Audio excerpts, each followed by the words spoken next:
ఈరోజు మళ్ళీ షణ్ముఖ్ భాయ్ ఒక గ్లాస్ పలగొట్టాడు.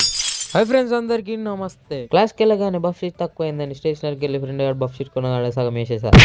అలా పెయింటింగ్ స్టార్ట్ చేద్దామని అవుట్లైన్ వేయగానే ఒకసారి వచ్చి లైబ్రరీ గురించి చెప్పి మోటివేషన్ ఇచ్చాడు. ఏం చెప్పాడంటే నాలెడ్జ్ ఈజ్ డివైన్, అంటే జ్ఞానం వైల్ లాంటిది.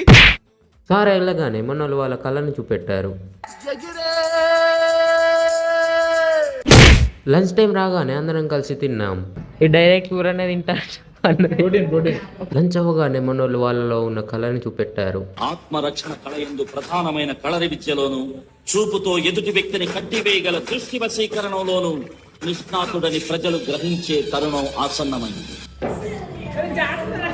అలా మనోళ్ళ టాలెంట్ చూపెట్టాక కొద్దిసేపు బుద్ధిగా వర్క్ చేసుకుంటున్నారనే టైంలో గొడవ అయింది. ఆ గొడవని మన అనిల్ బాయ్ అని చెప్పి గొడవని ఆపాడు. మళ్ళీ కొద్దిసేపు మన వాళ్ళందరూ వర్క్ లో మునిగిపోయాక మేడం వచ్చి లాస్ట్ వీక్ అసైన్మెంట్లు అన్ని తీసుకుంది. అలా అందరం వర్క్లు చూపెట్టి ఇంటికి వెళ్ళిపోయాం.